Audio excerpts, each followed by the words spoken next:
But it is, guys. I hope you're doing great. It's been a great week for me. I don't know how about you.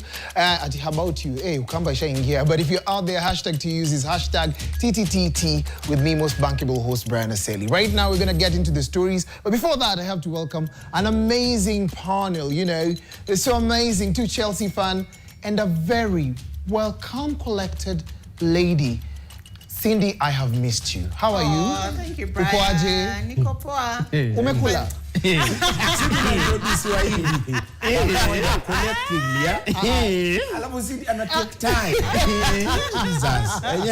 Cindy, umekula? Nimekula, niko sawa, kila kitu iko poa. And by the way, I am a Harambee Stars fan. Yes, I don't support English Premier League I just believe charity begins at home. But you had a great week, I support Gor Mahia and Harambee Stars. But you had a great week. I had a great week. What about you? I'm very fine. That is for us to ask. Samira, how are you? Aseli, did you have a great week? Daddy Mato, English was you have to share. How are you, Haseli? Kila kitu inakuwa na mmomonyoko. Haseno. How are you? Kitu na niuma ni hasira. You guys had a great week? Of course. Of course. We are not Arsenal fans. What stood out, Samiro? Arsenal is standing out finally. This is the team we know.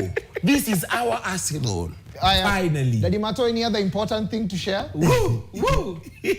That's a wolf backing. Wamekosa power. Nimebaki hivi ukakosa power. Those are Chelsea fans. I just wanted you to know that.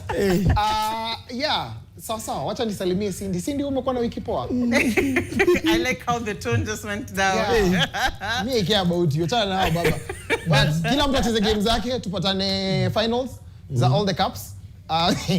Where I have nothing to say. But let's jump on to the first story. Now, new data from the Treasury reveals that we've already spent about 10.4 billion in just 7 months. That is State House. That's about 48 million shillings a day. Now, the President's office has exceeded its annual recurrent budget with 5 months still left in the financial year, with costs driven by travel, operations, and official engagements. January alone saw 1.3 billion spent at State House, raising eyebrows over the speed and scale of the government expenditure does. And of course, does that also mean that there is a crisis here or there, or just that's the cost of governance? I don't know. Cindy, I feel like you should be the first one to give us your breath on this. Absolutely. I don't know why we are shocked when in the first 100 days, this current government, the records were already showing a high number of, the expenditure was going high in international travel. I think the oxymoron is, it is the same government that said we're spending too much money on foreign travel, yet they're doing the same. And then when they're called out on it, they said, oh, you know, we need to do it for development. But tukienda kwa ground, this development we are not seeing. Fine, there's this long road, what is it called? The one that apparently we are selling a whole company to finance. There's that whole big road, and I'm just wondering, okay, well, if that is the development that you're talking about, why do we still have children out of school because they've not received capitation? Why is cancer still a disease that if you have to pass on because you can't afford it? Why is the cost of living so high? 1,000 shillings can barely sustain somebody for a week. So I'm not shocked by these numbers. It's just familiarization. Somebody mentioned right now, as Kenyans, we're so familiar with the word billion that if somebody says they spend 100 million, like, oh, that's very little money. But a calculation was done that 1 billion, you as Brian, if you're to spend 1 billion in your lifetime, you'd have to spend an average of 100,000 shillings a day for 25 or 27 years to reach 1 billion. Now, these are billions spent in I don't know how long. So you can imagine how developed our country would be if this money actually did what it was supposed to do. Yes, I don't know what you have to say about that, Samiro. 48 Mike. Expenditures I could travel to as a State House pale. The previous government kuna time ilisemekana treasury inapoteza at least 2 billion per day. So si ndio kitu umesema. Atuweza kuona have to spend 100,000 every day for 25 years to reach 1 billion. I feel like the government is such a nonchalant boyfriend because yani tunataka tu hey lakini wakoteleza mtu ameenda bado harambe anasema yeye apimi pesa na kuhesabu ni uzito, and then he proceeds kutoa mchango ya 20 million like it's nothing. Yes. We've seen even churches wakipatiwa hizo figures kubwa za kuconstruct tu kanisa. I don't know what you have to say, Daddy Mato. I want to give the impact also, not just of how much an individual would spend, because this is not, it is our money, but it's not our money. But it should be spent for the benefit of the entire country. At least 250,000 children can be educated for a full year with 5 billion shillings. By the way, the total amount ni ngapi? 10.5. Higher. At least 44,000 youth can be funded, not with 20,000 shillings, but with 90,000 shillings. Okay. We have at least, it takes at least 25 million Kenya shillings to set up a health center. 2 billion will set up 80 health centers in the country. So that's an average of at least 2 health centers in every county in this country. In terms of hata sitaki kuongea kuhusu affordable, wacha tuongee kwa agriculture, ukulima, uti wa mgongo wa nchi yetu. At least 22,000 farmers can be given a package of at least 50,000 shillings, and that would cost 1.1 billion only. Pesa. So it's also a conversation we were just having just before we came in. We have a deficiency of prioritization spectrums. In English? Priorities, kuna vile watu hawajui kuzipanga vizuri. What's more important? What should we start with? What can we have for later? What should we spend more of our energies on that will also catalyze whatever the next phase is that we want to get to? Hatuwezi fikia Singapore kama hivi ndivyo tunaanza. Well, hiyo Singapore hata sitaki kuisikia juu. Kuna mwingine alisema amepeana duties za Nairobi to the government to sign a deal. And he says, no, sijapeana power to the government, national government. It's just some agreements and deals. Another person who's a former MP also came in and said that, Skiza, you should be happy that the government is willing to pump money. National government is willing to pump money to Nairobi. And I was like, oh, wow. So it looks like this whole thing that's happening is a favor. Today, I don't know if it's yesterday, but this week, the president also mentioned that we need to have about 1.45 billion, trillion, sorry, for infrastructure. And then he said, God will provide. And I'm like, God has been providing. God is more than blessed this country, by the way. We are so blessed. If you just think about the amount of money that this county is producing, till you wonder, why is it that it can't be run well till you're handing it over to national? So ubaya ni vile hii do inatumika. So let's go on to the next story. Now, a video circulating widely on Kenyan social media has sparked debate after a woman was filmed partying at a Nairobi nightclub while still wearing the traditional ash cross on her forehead, associated with the Ash Wednesday observances, of course. Now, the footage shared by an entertainment blog shows the woman dancing inside that what appears to be a joint with the ash marking on her forehead. Na tunajua inakuanga typically applied during church services to symbolize repentance and humility at the beginning of Lent. Now, sijui kama nyinyi mnafanya Lent, but the clip quickly went viral, triggering mixed reactions. I don't know what kind of reactions it's going to trigger over here. But tumesema also for the first time in 163 years, imekuwa Wakatho wanafanya Lent, and then pia Waislamu wanapiga Ramadan. So, and the Chinese have their New Year. Na Lejo Maria hamna kitu mjatujengi. Wakorino mtujengi. But it's all metuachilia. Hebu niambieni, what's your reaction to that? Because some people are saying the commitment ya Lent ni wewe na Mungu wako. So ukiamua uende upige sherehe uko tu sawa. Mwingine anasema Lent inafaa ikuwe ni bora mmeagree na Mungu kitu mnafaa kufanya, so we should not have a voice in this. But now that we have voices, Daddy Mato, what do you have to say about this? Haya. What should one avoid during Lent? Wacha tuanzie hapo. You're supposed to say what you Aya, during Lent, you should avoid sin, excesses, and distraction from God. Mimi namalizia sentence yangu hapo, move to the next person. Because sasa kutoka hapo, inakuwa personal interpretation. Okay. Inakuwa personal interpretation. Wewe kama mtu wa dini ya Msambwa. What is excess? What is excess? Kwa huyo mtu labda hiyo ni normal. And it's not sinful. Yeah. I feel like we should bring back the days when mpaka jirani angekuadhibu.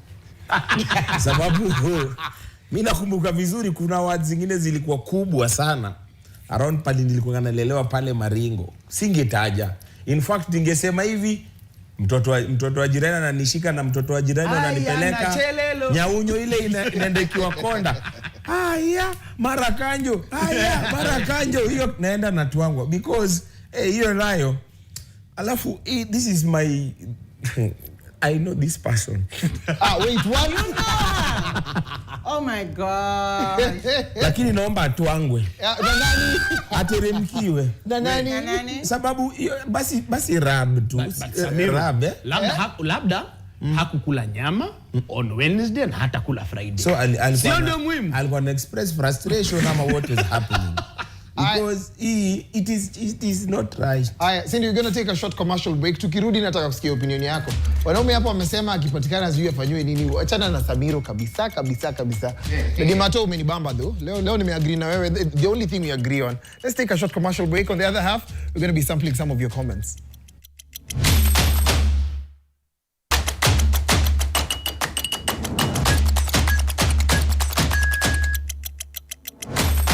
We're back, and I know that you're super excited about this show, the Trendsetters it is.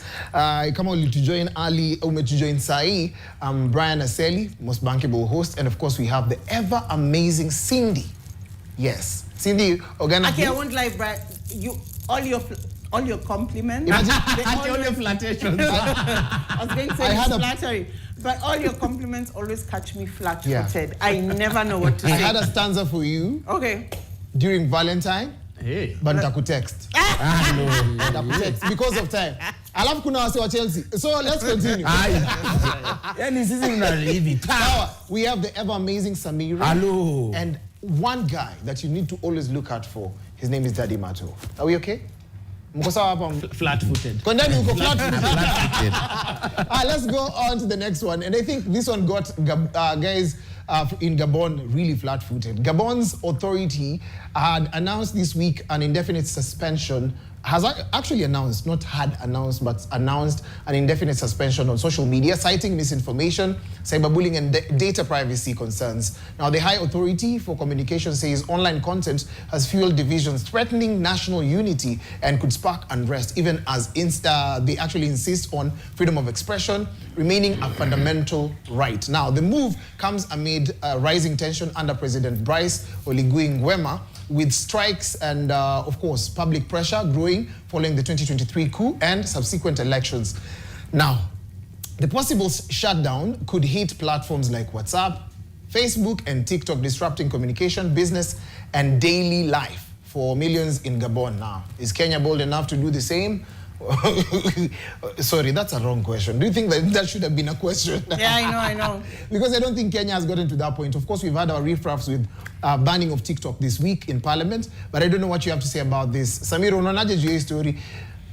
Because it is typical in Africa. It's either wanakaribia kura ama their government is against development. Yeah. Because you just don't amua ati unatoa social media. Yeah, it's na unajua or. Hii ni serious medium. Sasa kila kitu ina happen. Yeah. Social media imefanya dunia imekuwa global village. Unaona?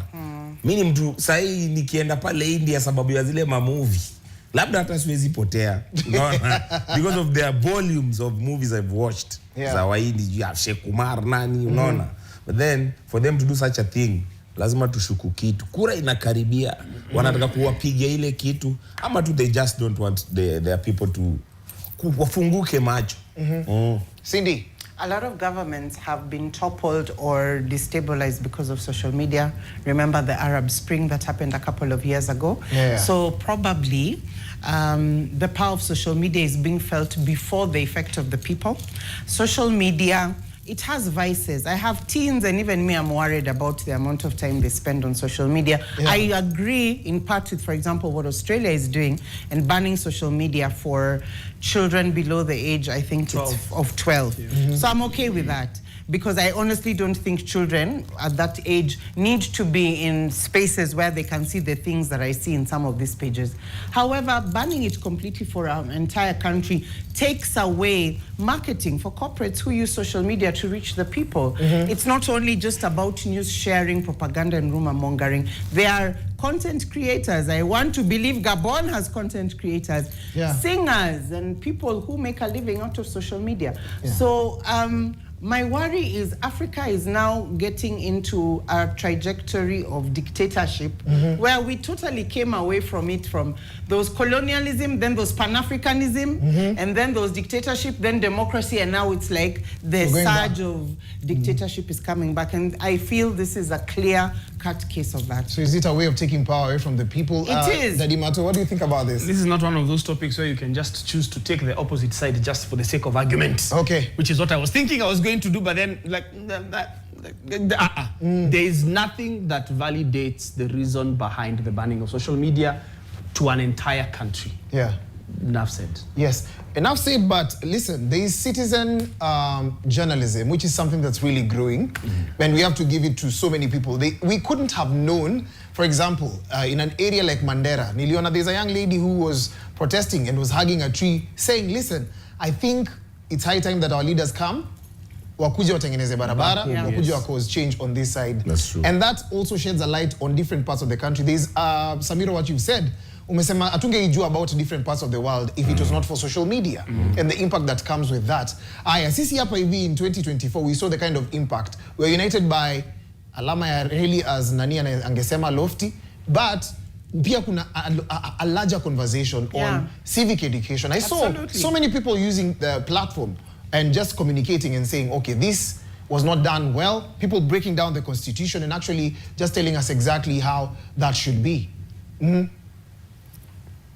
Yeah, so those are the things that I look at and I ask myself so many questions, like, kunaendaje hapa hivi? And so many leaders are daring on banning social media. It's not clever. I just feel like it's not clever. But guys, this is a question to you. What platform ikikansoliwa utafeel ni kama umekumaliza? Is it WhatsApp, TikTok, Instagram, or Facebook? Mi sijui, Daddy Mato, Samiro, platforms gani ikikuwa di platform tutasikia ni kama you've been affected directly? Kuna wakati walijaribu TikTok, and still nothing happened. Okay. So, I mean, in America, it became, we thought it was being banned for the sake of, for security purposes, because they were like, China is coming after the data and information of Kenyans, of Americans, only for us to realize it was actually a business deal that they were trying to broker. Because right now, the conversations are very ripe at the final stages of an American company taking part ownership of the company that is the one that is in charge or runs TikTok. Yeah, so huku Kenya, naona ikikuwa ngumu kidogo, especially because of, one, the number of businesses, two, even the politicians themselves. Right now, bro, kuona ile video ya Nico Talanta Stadium? Bwana, kila mtu anaitumia, inabidi. Alafu unajua, I was so... Ni mbaya. I was shocked sababu juzi, the first person kuja kutetea the ban of TikTok ilikuwa one of the legislators. Alikuja akasema bana, campaigns inakaribia. Hao wenyewe wanajua hata ndio medium yao ya kucampaign. So of course TikTok ndio inaweza cause a big problem sababu TikTok unajua is for everyone. The baddies, the VJs, watu wa mpira, watu wa nini and everything. Unaona? Pale ndio home. There is kienyeji TikTok. There is. My nanny is in it and she has more followers than me. I'm telling you, I won't tell you her page. Mwambie tumfollow. Yani paka where? I said you were. Inabamba. I dance hapo kwa sitting room. I'm like, nah, I know why my house is not clean. I know why my house is not clean. Na anapata fire. Ati hataki to follow nani? Na malayo. Hataki tumfuate. Hataki to follow nani? House nani wake. Don't follow my nanny. Aya, kuna ingine pia, kuna lot of things that are also going to affect generally this election, because this is the first time that Kenya imeamka and they're really rampant on that, because with the with whatever activity happened in 2024 and cancelling culture, hata si cancel culture peke yake. It's just a culture of bringing forth the truth. There will be a lot of interference. Because, for example, kutakuwa na deep fakes mingi sana. Videos imetengenezwa inakaa ni kama sijui ni nani. Commonly known as AI videos. Manipulation of the videos. Watu watatumia hiyo kama malice towards different people. Asali, can I make you laugh? Yes, yes. I don't know if everyone has seen the video that went viral of President Museveni of Uganda saying, this is the last election after that I retire. Yeah. Do you know that's deepfake? Oh, for real? He never said it. He never said anything. That's how deepfake is becoming, like they're perfecting. That's how deep supreme. That's how deep fake is.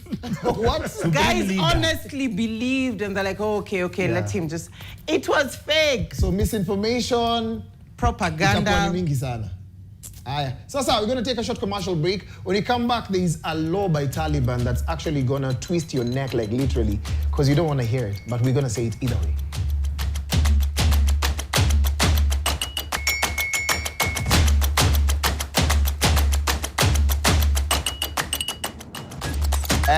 Wait, guys. Let's continue with this show. Tutambe, watch a story mingi. What was Chelsea? Si ati mlishinda hii wiki. Yani unajua. Lakini at home I hope mmeshinda vizuri. Can I ask something on a very serious note? Why don't you guys ever talk about local football the way you do international?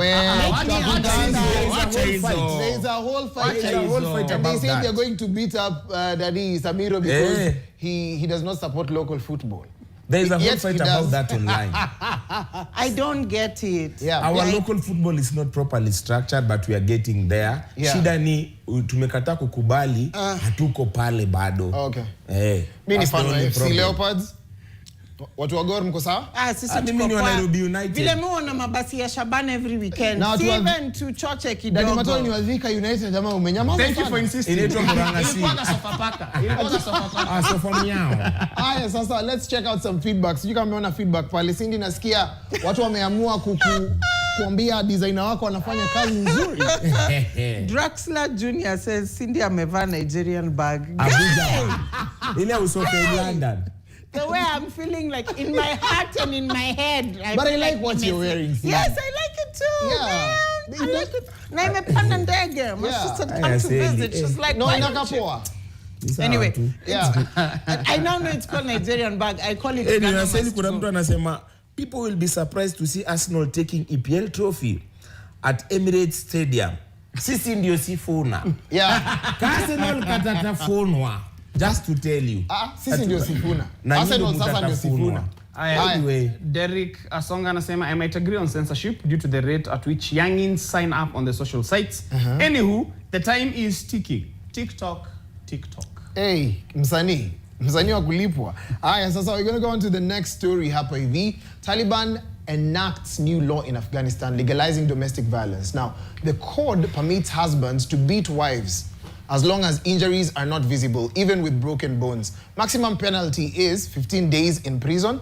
Women seeking justice must appear fully veiled with their male guardian, often the abuser. Now, the law also creates a caste system where punishment varies by social status.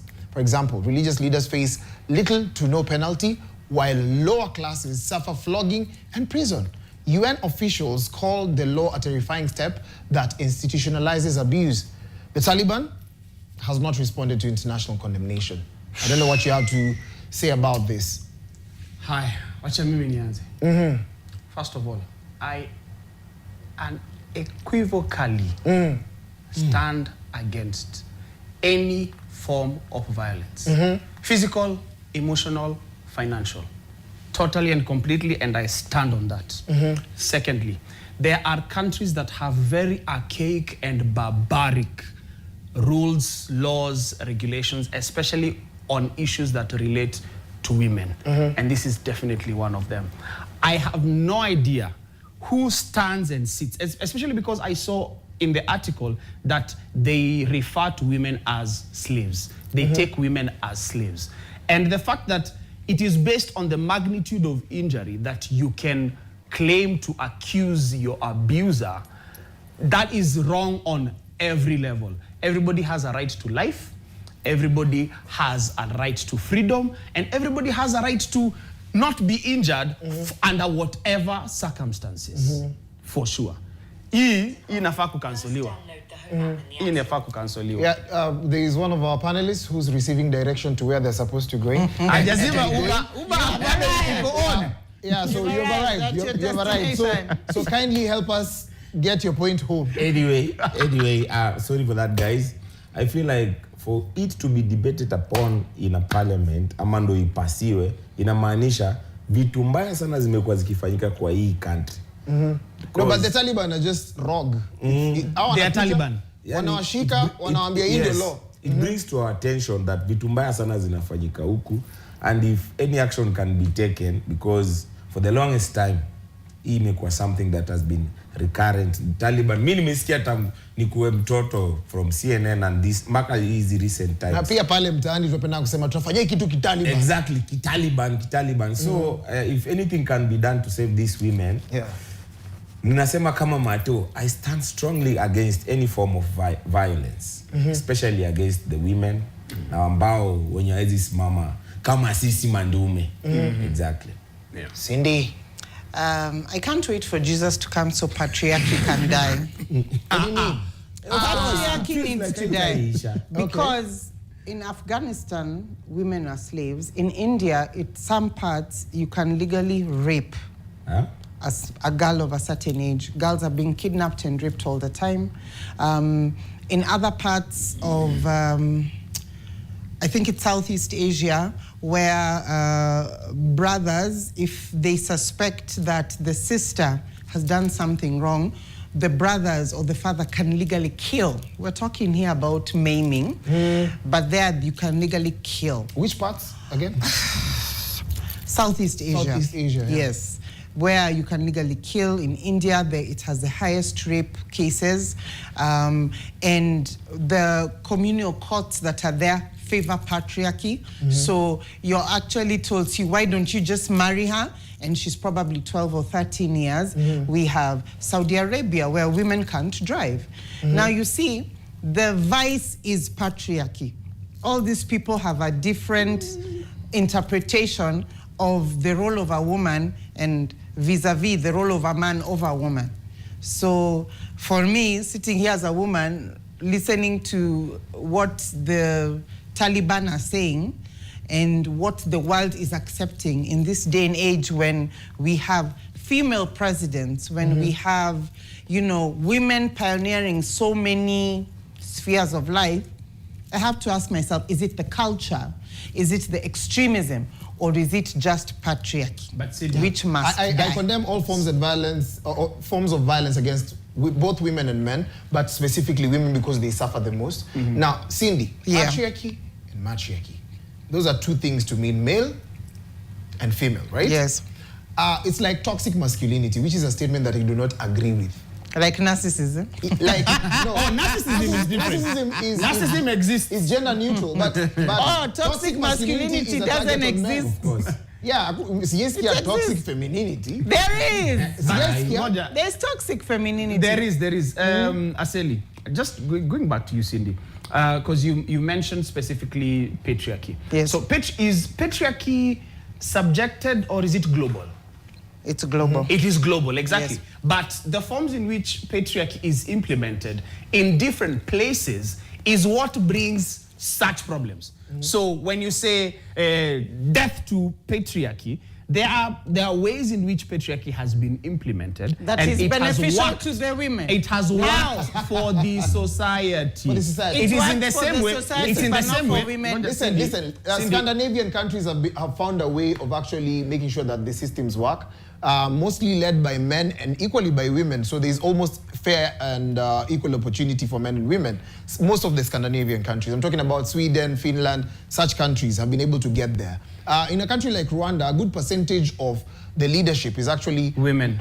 Yes. Yeah, a good percentage. Either elected leaders, women in parliament. How did they get there? But you see, Cindy, what I'm trying patriarchy had to die. What do you mean patriarchy had to die? What I'm trying to push us away from is making this again a gender war. Yeah. That it is Oh my patriarchy. God, making it a gender war. Women are called slaves wait, in Cindy, a country. It is that country.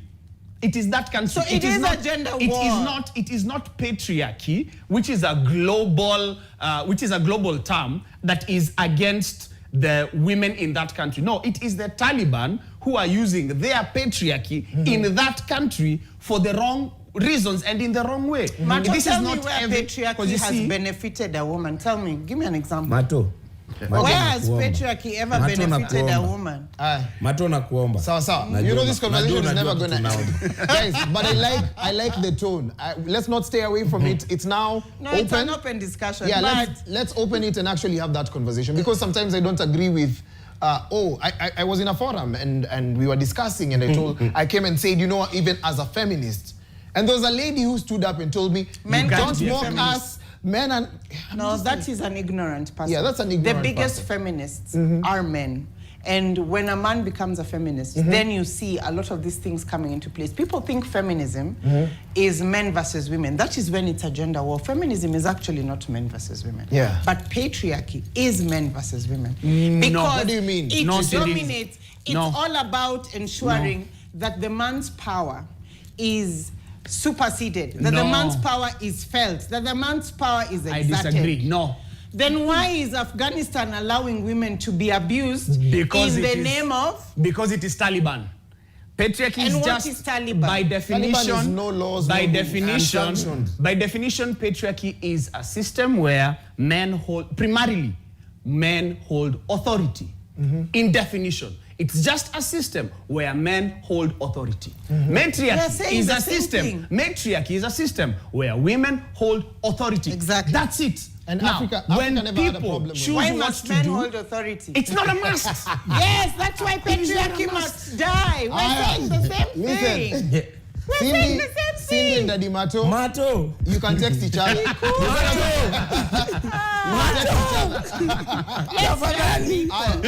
gonna go to the next story, guys. And this word sounds like the name of a very beautiful woman.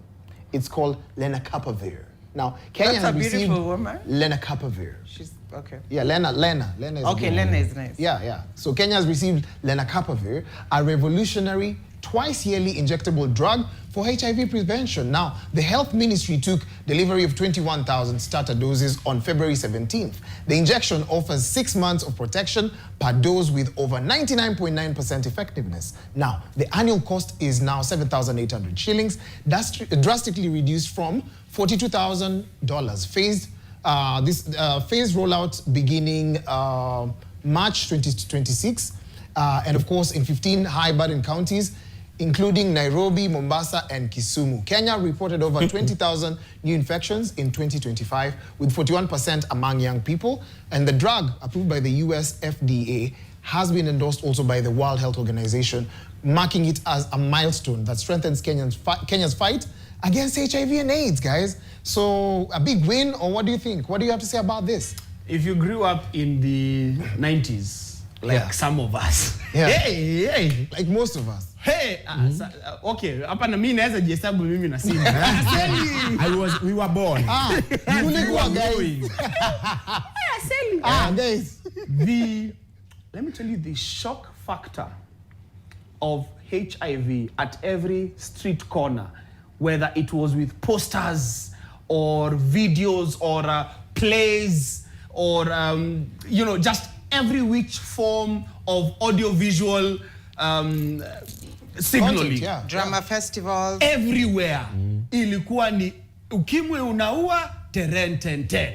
Ugonjwa hatari sana terententen. Yani I